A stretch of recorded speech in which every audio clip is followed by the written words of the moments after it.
We're live. Good morning. We're live. We're live. Good morning, everyone. Good morning. Yay. We're all here. Dr. Kilsey, you can play music for us this morning? I don't know. I was just thinking about, because I haven't actually played my guitar in so long, but That's right.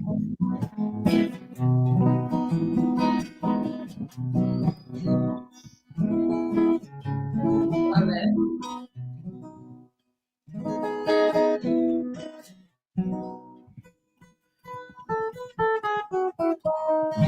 okay, that's it. Yeah, it was beautiful. That was beautiful. That really got us centered. I gotta warm up. I gotta warm up a little bit more. It's my level here. But what do we got, Dr. Nelson? What's going on today? And Ollie is here, and the most amazing Angela Lerro is here, rocking and rolling and sharing her amazing energy. Well, we're going to listen to Angela and answer a bunch of questions, which you're going to put in the chat with a QQQ in front of it, please, so we can spot them very easy. Well, I'm so excited to be here with you all today. It's a very early morning for me here, but I'm just so grateful. So thank you for allowing me to be on this show with you all today. We've got Instagram, we got subscribe, and what's the giveaway today? Let's do a babies for babies. All right. Babies for babies, everybody. In life? Making babies. That's it. We got Baby Girl here. We got Angela here. We got Dr. Nelson and Ollie. Where's Ollie? She's in Bogota, right? Yeah, I'm in Bogota. It's not like much different than from where I actually live. It's just a different city. Somewhere and I'm in wearing an this every day representing Child's Health. Well, hey, me too. I've got the CNY fertility on today. I'm doing surgery this morning on someone else, not me. Okay. But I did get my CT angiogram the other day, and I'm holding out on sharing it. I've got more information first. Because I gotta wait. I gotta okay. Did you ever do the lipoprotein fractionation? No. NMR? I think I did, but I'll do it again. I'll put that together. You tell me what else I need to do. All right. Angela, tell us all about yourself and what brought you into this crazy 6 a.m., which used to be 5 a.m. Club. I guess I'm in the no sleep club. It's a 3 a.m. for me over here. I did take a nap. I'll get plenty of sleep when I'm dead. That's right. You know, I have to say also, I mean, carnivore gives us loads of energy too. So it wasn't even like I had to pull myself out of bed at 2:30 in the morning. I was already awake and ready to go. So there's that. And although you were gifted with suffering and pain, yes, I was. And it's that life journey about suffering and pain. Can you describe some of your suffering and pain in your beautiful young life? I guess we could call this the biggest blessing for me was my suffering and pain. I had a great deal of it my whole entire life. And I think that if anybody were to look at suffering and pain, most people look at it as a curse. They look at it as a burden. For me, my suffering and my pain was mysterious, lifelong health issues. I lost my father when I was 9 also. And I then had all these autoimmune conditions And eventually it led me to having breast cancer when I was 28. Oh, And wow. then 6 years later, I got diagnosed with neurological late stage Lyme disease, co-infections, Babesia, Bartonella, mold toxicity. And I found out that that was actually the root of all of my mysterious illnesses my entire life. But by the time that that diagnosis came, I was on my deathbed. And my nervous system was so completely shot by that time. I couldn't I couldn't stand up longer than 5 to 10 minutes without passing out. I couldn't walk. I couldn't drive. I lost my driver's license. And the worst of it all was that I was living in mold, but I didn't know it. And I had something called mast cell activation syndrome. And that was giving me something called a histamine intolerance. And when I had initially got diagnosed with cancer, I had learned that I was supposed to be doing a plant-based diet because that's what Western medicine was teaching and still teaches and still promotes. And so between the allergic reactions that I was having and all of the food allergies that I was developing when I had cancer, I went more towards that plant-based diet to hopefully find healing. But unfortunately, that did not go so well. And I didn't get well. In fact, I got sicker. And in addition, one of the things that brought me to healing, in addition to carnivore, was when I was going through breast cancer, was I found Reiki and energy work. And that got me connected to my spirituality, my spiritual path. And that helped tremendously with healing. But when you're living in mold and then living in a traumatic relationship and having all these other substantial events go on in your life, you can only meditate your way to wellness for so long, because if you're not in a nutritionally sound body, your body's not going to heal. And at that point, like I said, when I was on my deathbed, so this was like February 2021, the only thing that I wasn't reacting to was meat. And so I remember, like, I didn't know anything about carnivore. I knew nothing about a carnivore diet because I was eating mostly plants.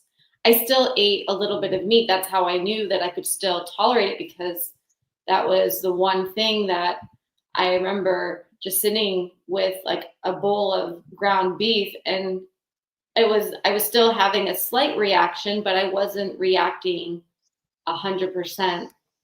And that was only just because my histamine, my gut was so unbalanced. But I said, you know what, I could tolerate this slight reaction versus going into anaphylaxis every other day.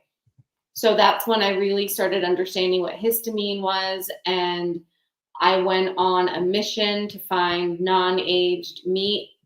And I called over 500 farms in the US, and that's how I found Billy Doe Meats. But it also led me to learn, that's how I learned out that I had Lyme disease. And that then I Googled, can I just survive off of eating meat? Because at the same time, my doctors, my Western doctors, were ready to put me on TPN and a feeding tube because I was losing so much weight. I think I was around like 89 pounds. I stopped weighing myself once I got to 89 pounds because I was just too afraid to see what else, like if I lost any more weight. So when I found that I was laying in bed one day and I was like, am I going to die? I mean, I was ready to die. Really, I was planning my death. I was planning I was getting my affairs in order, because that was truly my doctors had no answers, and nobody could figure out how to heal me. And so I took it upon myself to heal myself. And that's how I just really dove deep into eating meat. And then I Googled, can I just survive off of eating meat? Even when I received the message so clearly, eat the meat, that's going to help you heal. I still had to get Google's confirmation that I could heal off of this. But that's what led me to reading books by Dr. Paul Saladino. I think that was one of my first books, The Carnivore Code, when he was still a carnivore. Then it led me to Sean Baker. I read his book, and then led me to Dr. Kiltz.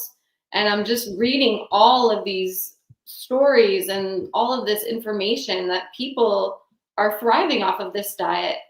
And it was really baffling to me, because not only was I in an environment where I was getting plants pushed on me through Western medicine, but also when you're in that spiritual space with in spirituality and yoga, it's all very vegan, plant-based centric. So I was really it was like I was just a product of my environment at that time. So this was such a big 360 or 180 for me that I really didn't think I was going to survive. But in fact, not only did I survive, but I thrived, and I got my health back. I got my life back, and I really made it my mission to give back and turn my pain into purpose. And and I not only expanded my Reiki practice into doing more holistic health coaching and helping my clients with the same conditions. And I work now like remotely with people all over the world, because, it's my passion is just to help as many people as I can, and especially to do it naturally.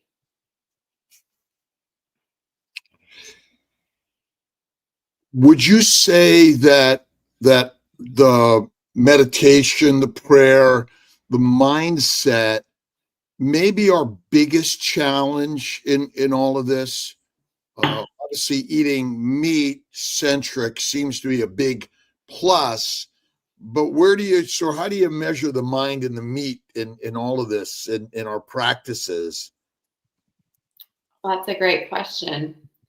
Well, healing starts in the mind, and we are only one decision away from healing.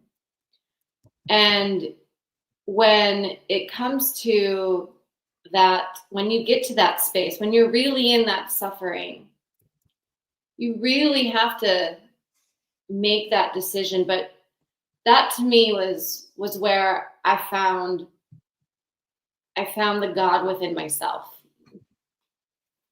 I found that God, the same God that created these animals, also created me, and that there is a circle of life.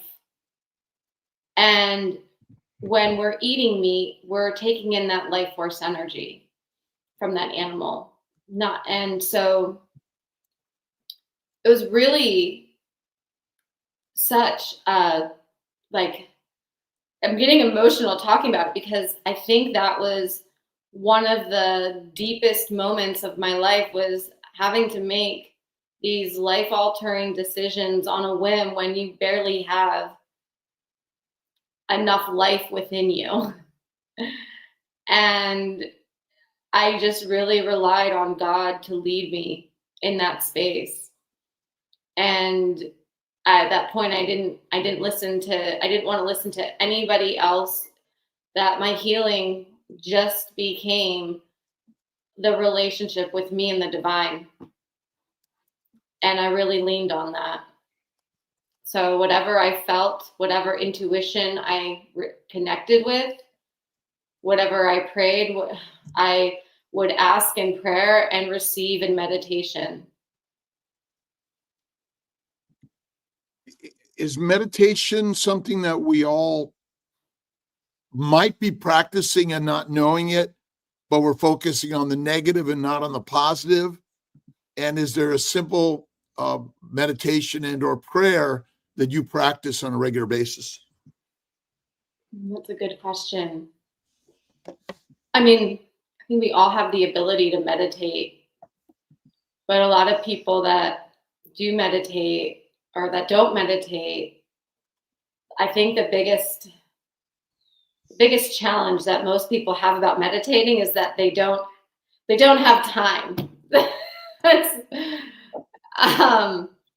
And my response when people tell me that they don't have time, I said, well, you know what?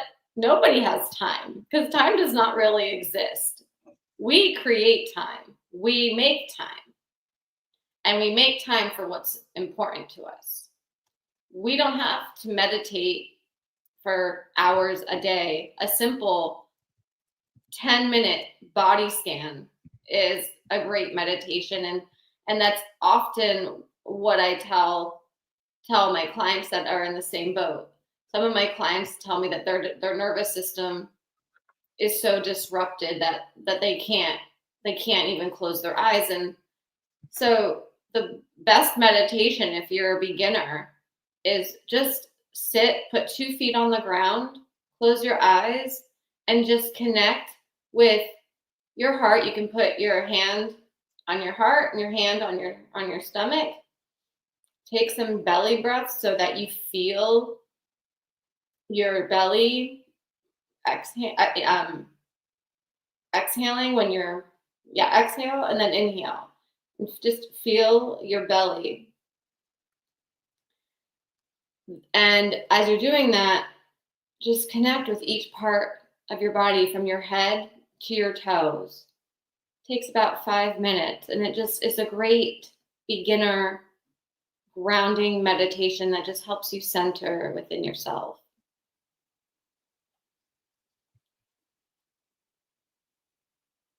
Do you have any special books that you recommend others? Did you want to catch that, Dr. Nelson or Alia? You've seen some real quick questions, and but go ahead, Alia. Okay, so this is from Action Pregnancy Safe Cosmetics. Love the story. I also didn't know carnivore was carnivore when I started and was reacting to everything except meat. How long were you on carnivore before healing until you were thriving? My progress is pretty quick. I would say it took me about 3 months before I started to really turn the needle. It took me about a month. About those 3 months was when I started to, during the first 3 months was when I started to detox. So my body started to kill off all those microbes that those pathogens were feeding off of, because I was giving it so much sugar and so much, I was doing whatever I could to keep my weight on. So that included as whatever I could tolerate. So I would say between 3 to 6 months, the first 3 to 6 months was when I really noticed a significant change, and when I started to really, really thrive. What I would say would be 6 months in, but when I really I started noticing significant difference in 3 months. I started to really thrive in 6 months. But like my first symptom that I had relief with was gastroparesis. And I love to talk about this because many people think that, oh, well, when you are carnivore, we don't go to the bathroom. And I, being plant-based, I used to be in the hospital all the time because I had severe gastroparesis, and it would cause a lot of inflammation in my gut. and I would constantly have to be on like laxatives, and was always getting hemorrhoids and being in the hospital for that. And my first 2 weeks on carnivore was like the first time I ever was regular. And like nobody believed me because everybody kept telling me, well, that's impossible because you need fiber. So that was when I started to realize that, okay, like this is truly going to be a healing journey with just myself, because nobody knows nobody knows anything about this diet. And if I keep listening to what everybody has to say, I'm going to go back to the way that I used to eat, which obviously almost killed me. So I'm just going to keep going and doing what I feel is right within my body, my mind, and my spirit, and take it from there. Robin Janice on Instagram, my meditation mantra: I allow myself to feel, I allow myself to heal. I love it. Yes, I say that a lot. We have to feel it to heal it. Feel it to heal it. And I am healed. I am healed. I am healed. I am healed. I am healed. Well, that's all. It's just we're on a path, right? We're on a path. Yes. Do we have some other questions and comments there? Someone commented about from Instagram about sunlight sensitivity on carnivore. Any thoughts on comment? I don't know. That is wild. So it's so interesting because I'm Italian, and I used to burn so much before carnivore. And unfortunately, it's like 3 a.m. here, so you can't really, I'm under like some fluorescent lighting right now, but I have such a great tan right now. I have not burned at all this summer, and I have been outside every single day. I do not burn at all anymore. Yeah, I found the same thing, but I think it also depends on what people breathe, drink, and eat, their environment. There's so many things, I guess, even to the point, where does the animal come from? What did it eat? What are the factors that could be in all of that? Bruce, for sure. I got another question. Go ahead. I will get to that one next.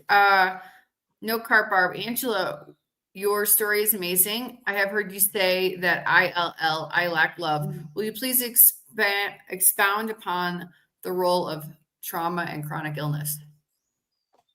Yes.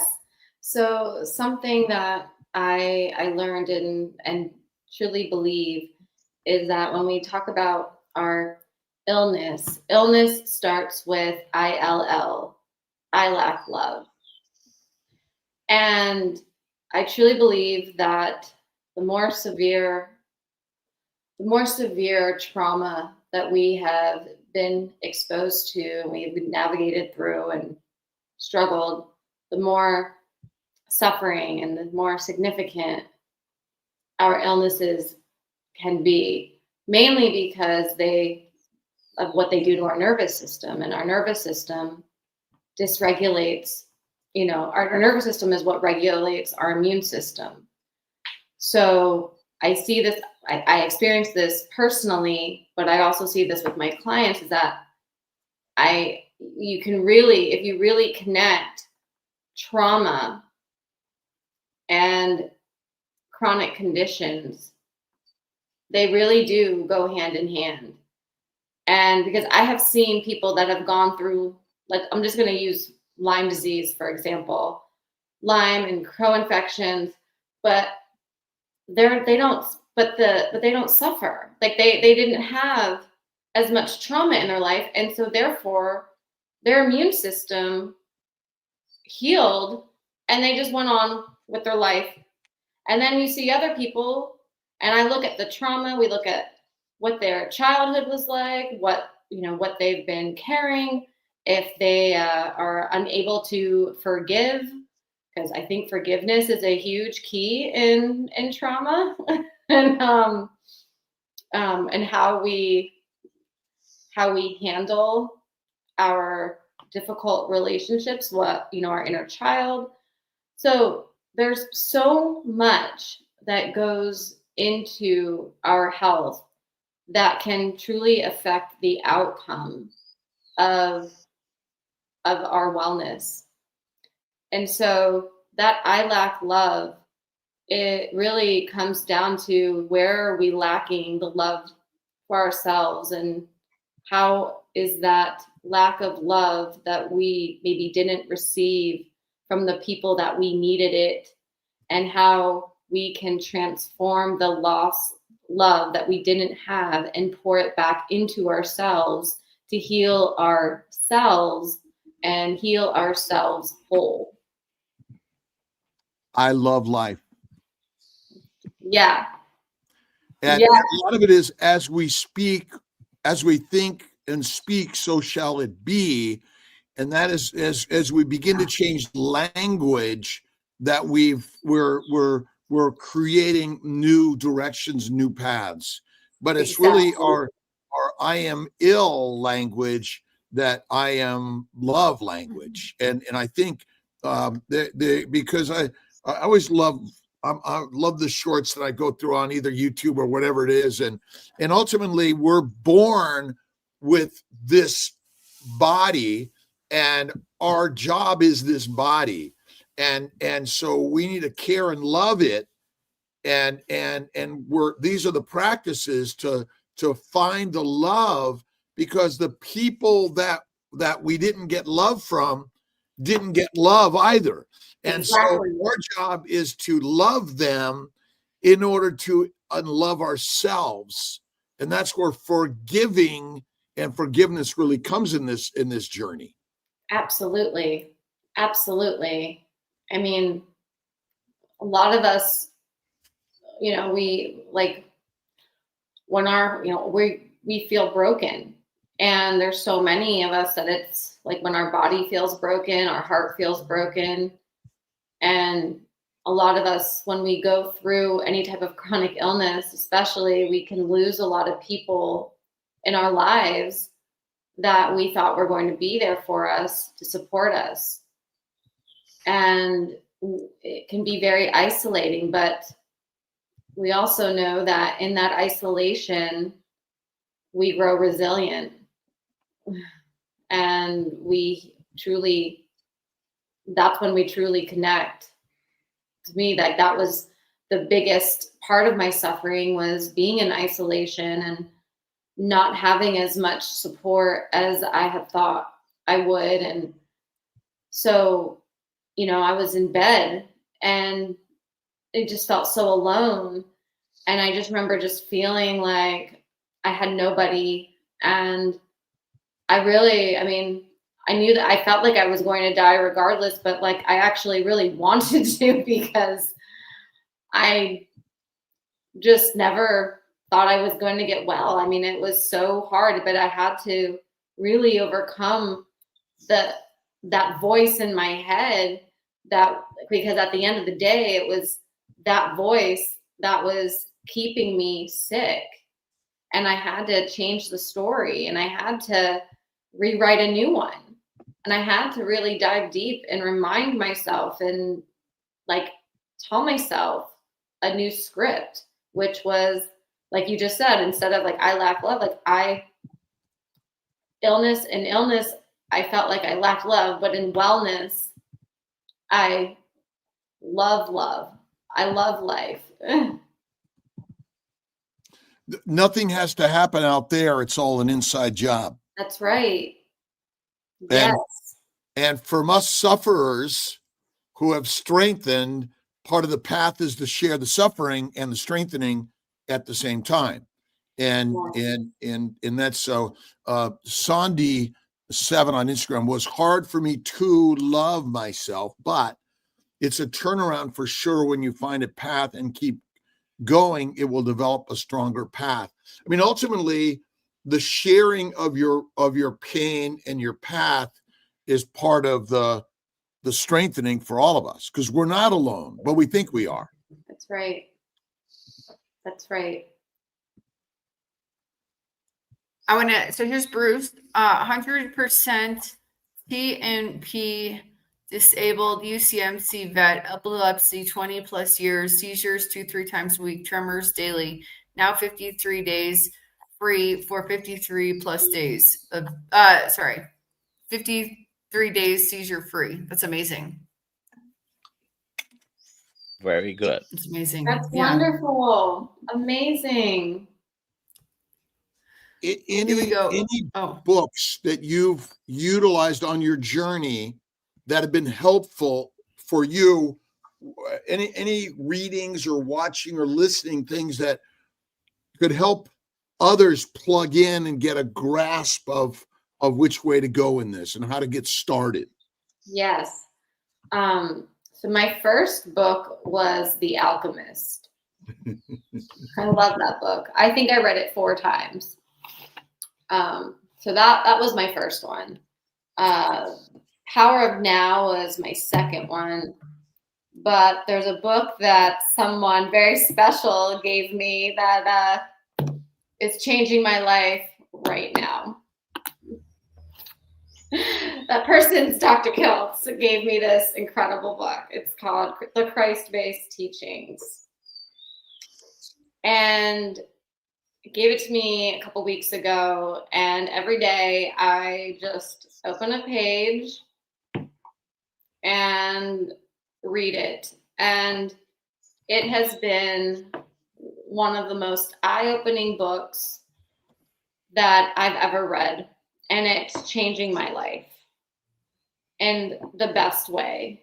It's also making me feel very validated and seen and connected to the way that I've always connected with Christ and the mystical parts of his teachings.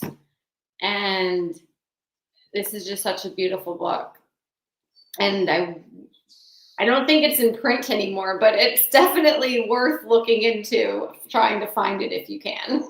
It's on Thrifty Books and Amazon, like for $65. We're working on getting it reprinted so we can make it $5 or $10 for all of us, because I think it's one of the best books that I've ever found.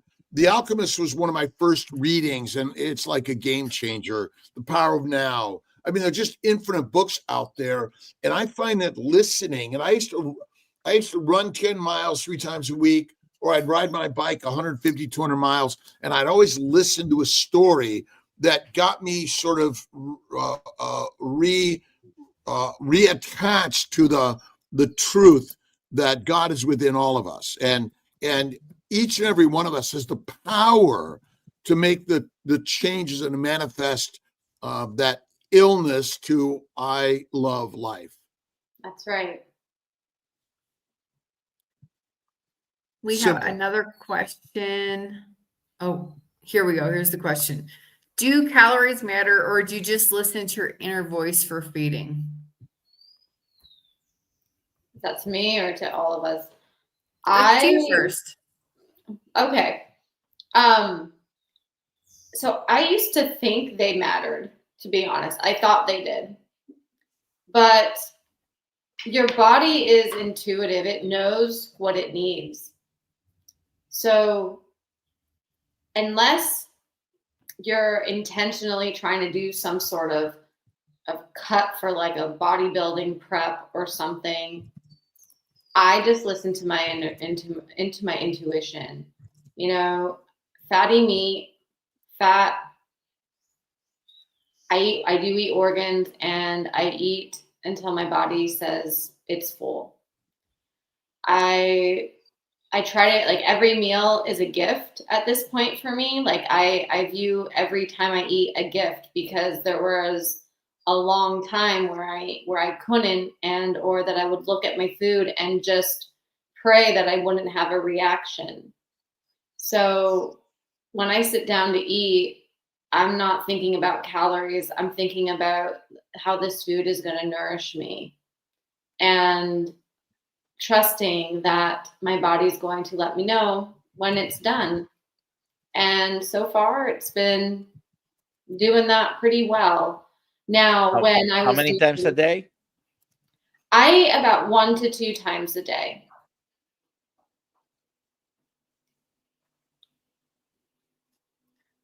Great. Let's see. We got a few more questions. Jay Bud, what did the doctor say caused your Lyme disease, and what do you think caused it? I mean, we think that I got bit by a tick because I'm from Pennsylvania originally, born and raised. And because we looked back throughout my whole medical history, my Lyme doctor assumed that I either was born with it or that I got bit by a tick early on in life. Growing up in the mountains in northeastern PA and the Poconos, I was always getting bit up by bugs as a kid. You know, I grew up in the country. There was always bugs around me, on me. I used to play in the dirt, play in the grass all the time. So it's definitely was bound to happen. And Pennsylvania is actually the #1 state in the country for Lyme and the co-infections now. And so that's what the doctors say. And I believe it because of just the lifelong battle of all the mysterious illnesses I had growing up. So if I would have known it was Lyme, that would have been great. But I lived on antibiotics also my whole life because I had all these weird, mysterious illnesses. Interesting. Stephanie Boyd, she says, I switched to higher protein last month. I noticed now my sleep is not as good. I have to urinate more often, I think, and bubbles in urine. Sorry, gross topic. Will going back to 80-20 fat help? I think so. That happened to me when I go too lean. I start getting bubbles in my urine as well. So I have to focus, for me, I have to focus mostly on fat. Every time I go too lean, my sleep gets interrupted. I get heart palpitations. I don't sleep as soundly, and sometimes even the bubbles in the urine happen as well. And so it's like I use that as a cue. Like that's how I listen to my body intuitively. Like, okay, I had too much protein, didn't have enough fat. Let's scale it back. Thank you. Okay. Next question. Michael Smith, Angela, how long have you been carnivore? Amazing story. Oh, thank you so much, Michael. So I've been carnivore now for 4.5 years. It will be February 2021. I can't remember the day, but that'll be my 5-year carniversary. Nice. 5 years. Yeah, almost 5 years. Last question, but if anyone else has questions, make sure to put them there. Here we go. Are you pure carnivore now, or do you have eggs, dairy, or other non-meat foods now? Oh, I am still lion diet. I only eat red meat, salt, water, and organ meat. But I mainly eat goat, lamb, and beef. Those are my 3 main. And then I'll occasionally have venison and bison. But no eggs, no dairy, no seasonings, no nothing. No plants. Literally just red meat, salt, and water. Do you Awesome. still have some reactions to some foods? I haven't tried.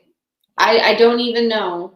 I feel like I'm in such a good groove that if I do try, I just don't, and I don't do well. I just don't want to take the risk. I understand. I want to read this from Dean from Facebook. Dean, I don't want to mess up your last name. Weeslogel. Let's do Weeslogel. Beef, butter, bacon, eggs saved my life. Lost 165 pounds. Reversed type 2 diabetes. A1C is now 5.4. Restored my eyesight. No longer sleep apnea. 64-year-old male. 2 meals a day. No fruit, no veggies, no snacking, no carbs, no sweets. Good for you. Wonderful. Yeah. And it looks like we got. We do have another question. We got one for Dr. Kiltz. Dr. Kiltz, you have done long distance running in the past on carnivore, and if so, or have you done long distance running in the past on carnivore? And if so, how did your energy levels hold up?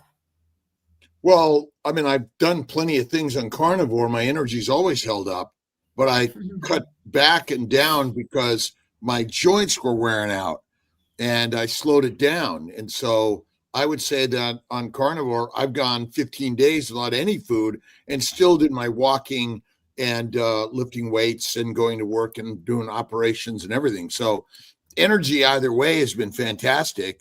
But my joint pain's gone. I got a pain in the ass sometimes, but that's because I got to go to work. But I love work. Love work. So I would say carnivore is still one of the best things you could do.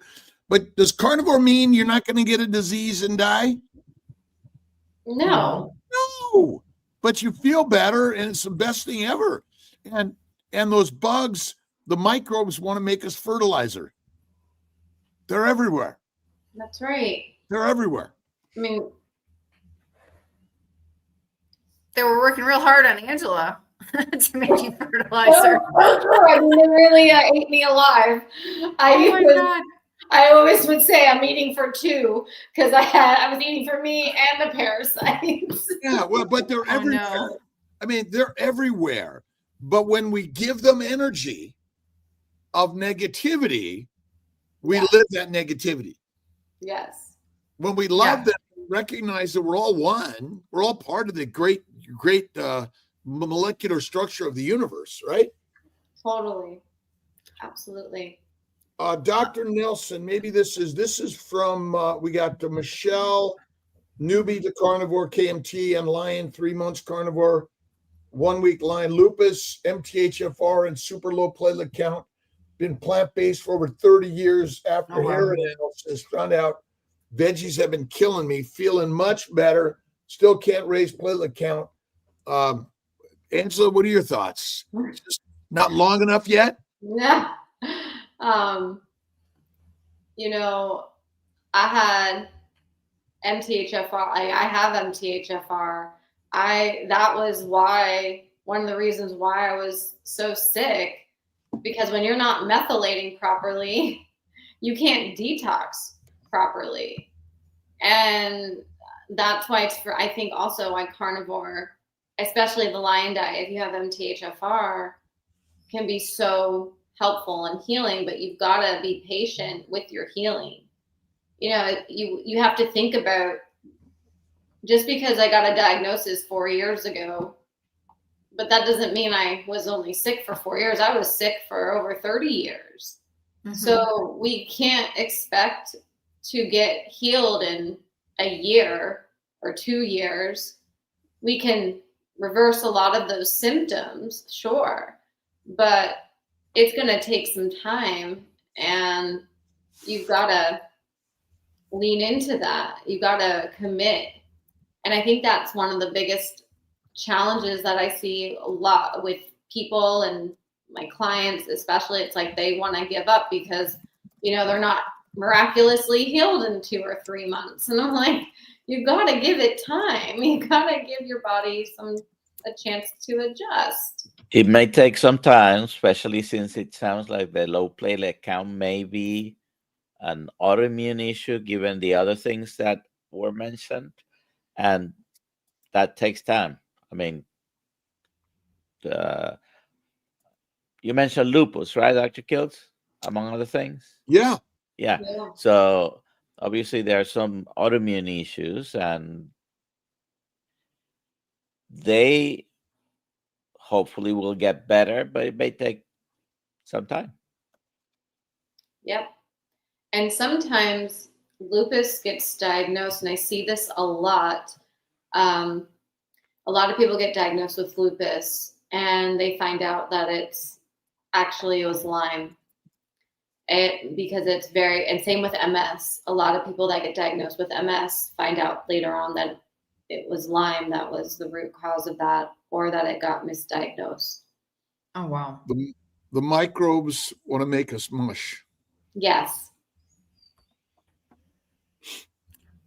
Here's another question from Burns Aquatics. Great story, Angela. How do you handle social situations, and how does your family think of your lifestyle? I have been blessed with amazing family when it comes to this lifestyle. They are so supportive. Like, they are my biggest cheerleaders. And same with in social situations. I love to share my story, and I love to share the knowledge and with people. So I love social situations. I don't have an issue with anything. If I go to like a party or something and I'm unsure of if I don't know about the food, I will be there. I bring my own food, or I'll bring my own food. I'll bring my own cast iron. I'll set up shop, and that way nobody has to worry about me. Or, I'll bring, steaks for everybody or something. Generally, the majority of the people in my life love eating meat too. So especially now, the majority of my social network is within the carnivore community. That's where the majority of my friends are right now. And when I go to family gatherings, I don't have to worry because my family's always there with a steak for me. They saw me on my deathbed, and honestly, I mean, if I came out and was like, Mom, I think I'm gonna just survive off of cake and ice cream, she would have been like, okay, whatever you need to eat, if that's what's gonna keep you alive. And they've seen the transformation. I mean, especially with me being so sick and me being so frail and thin, being so underweight, and seeing where I am now, they never questioned me. They just trusted me, and they're still supporting me and loving me through this journey. So I feel very grateful. That's wonderful. It's a hard journey. It's supposed to be, right? Right. I mean, like we talk about this a lot with our suffering. There's always a blessing within the suffering. And a lot of people think that this diet and my lifestyle is so restrictive. And like, what I try to explain to them is, you might think this is a restrictive diet, but what's really restrictive is laying in bed wondering if you're ever going to be able to walk again. What's really restrictive is wondering if I'm ever going to have my life back. And for me, I would much rather be eating a steak every day than living on a ton of medications so that I could just maybe get out of bed. So this has given me, this way of life and this way of eating has given me so much freedom. And I mean, I think about today. Today is September 9th, and a year ago today, I left for Europe, and I went to Europe for 3 months, traveled by myself. I actually ended up meeting with so many carnivores around the world. I went on a retreat for a week. I did a carnivore retreat. I traveled England. I went to Scotland. I met so many incredible carnivores from the community. I even got to see Dr. Kiltz when I was in London. Came over for breakfast to me and Olivia's place, and me and Olivia and her husband made breakfast for him and Carrie and Adam from Healing Humanity. And it was like, I remember saying that was my why of getting well. And nobody in my family at the time, they were like, you want to go backpacking in Europe? Can we just like backpack to the bathroom? And so I just reflect back on that time. And I think about like how free I felt and how easy it was to be traveling around the world. And I didn't have to think about what I was going to eat, what food I wanted, what restaurants I could go to. I mean, because I could go to any restaurant. They all sold steaks. They all had meat. And I was surrounded by great farms and great meat. And I was able to cook for myself. And I was just like living my best life. And so first to me, when like somebody says that this is such a restrictive diet and lifestyle, I'm like, you don't know what restrictive is until you are truly restricted and you're not able to do anything for yourself. This was my one-way ticket to freedom, and it still is. It's beautiful. I think we have time for one more question, and then we will do the giveaway. Cam's dad, my white cell is, I guess, blood cells. My white blood cell is very low now for a year plus, like 2.8. The doc finally given up trying to blame carnivore, but I think lower is normal for me after 2 years carnivore. Your thoughts? Anyone? Lower white blood cells, normal? It's difficult to comment without knowing Everything. all prior numbers. Well, and a full medical history of, what do your other numbers look like? Sorry, Cam's dad. Get a consultation, a coaching call with Dr. Nelson. Email me and I'll send you the link to sign up, and he will do a deep dive with you. The coaching Bill Cook. team. Awesome. Yeah. Yeah.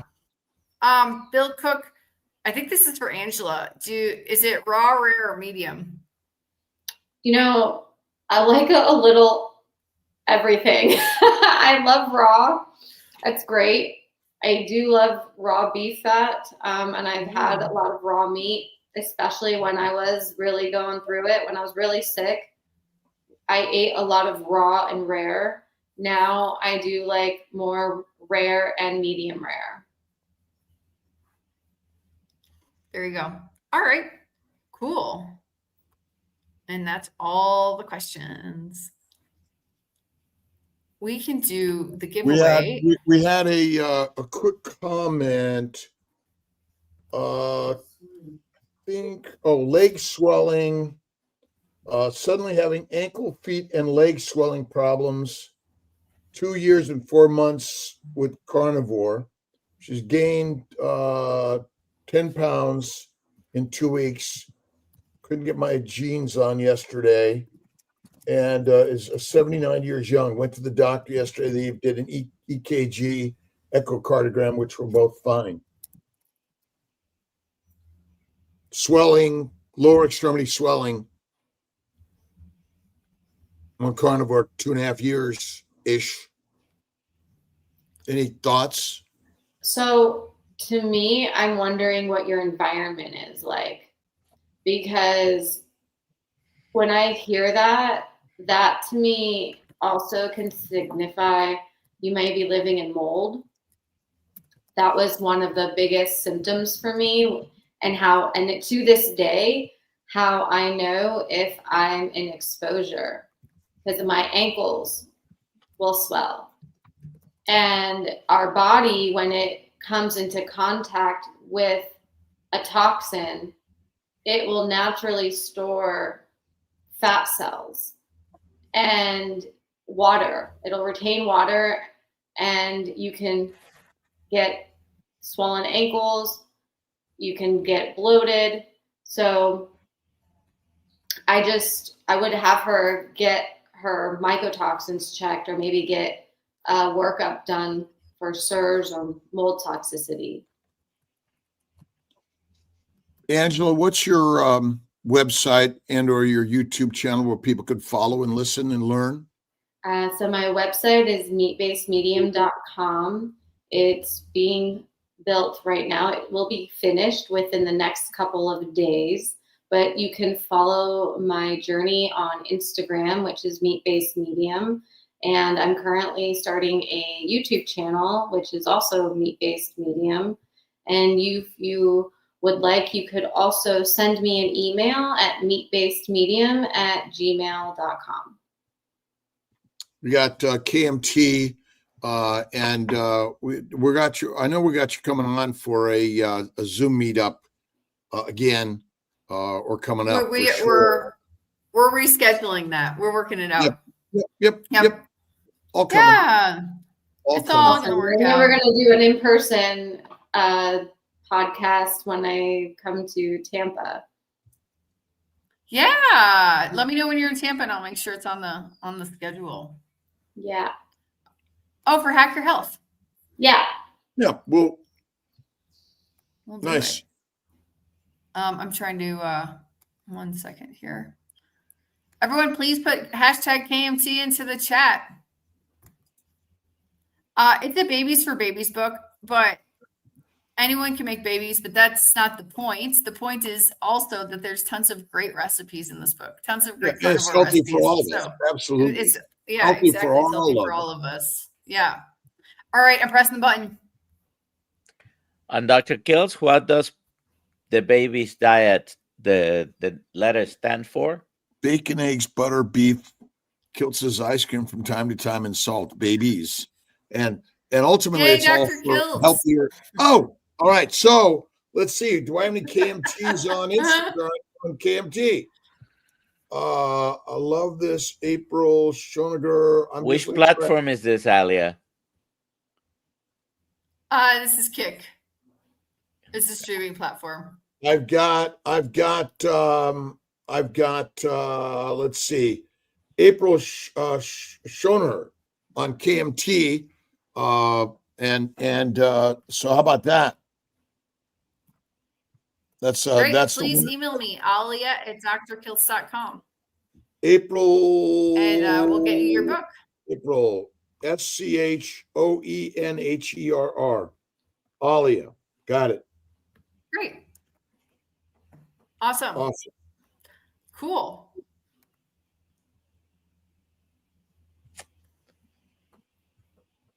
There we go. Angela, do you have any anything you'd like to say to close? Gosh, so many. Actually, how about Dr. Kiltz? How about we read a page? Ooh. I've got The Way of the Christ, which was the first edition. But Okay. how are universal laws at work in my life? Universal laws are ceaseless at work in our life. When we can learn to recognize these laws and to understand them, then we learn to see our life in an eternal perspective. We find that we can take the jolts that may come to us, for we know that we are growing by these experiences, and we perceive that what we think, feel, and do today determines what we experience tomorrow. This particular point in our external existence, where we find ourselves today, is the expression of the sum total of what we have thought, felt, said, and done. Through this set of circumstances, we can begin to work toward the realization of our true identity.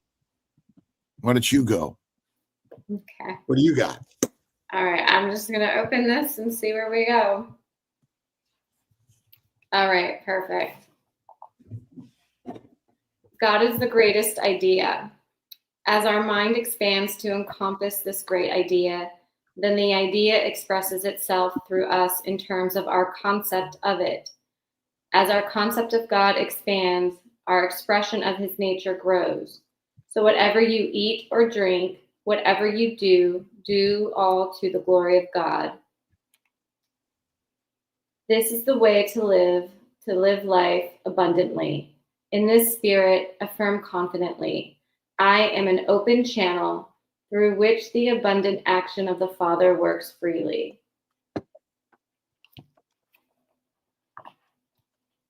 Beautiful. I It love all that. flows the way it's supposed to. Always does. Always It does. always does. Always does. So, do we have anything happening later today, Dr. Nelson? Yes, we have a 3 p.m. live stream. Please join us at 3 p.m. Eastern time. And we have Adrian Gladhill today with us. There we go. Lovely. All right, Awesome. everybody. See you tomorrow or later today. Goodbye. All right. Bye, Thank everyone. you so much for having me. Always the Bye-bye. best of luck.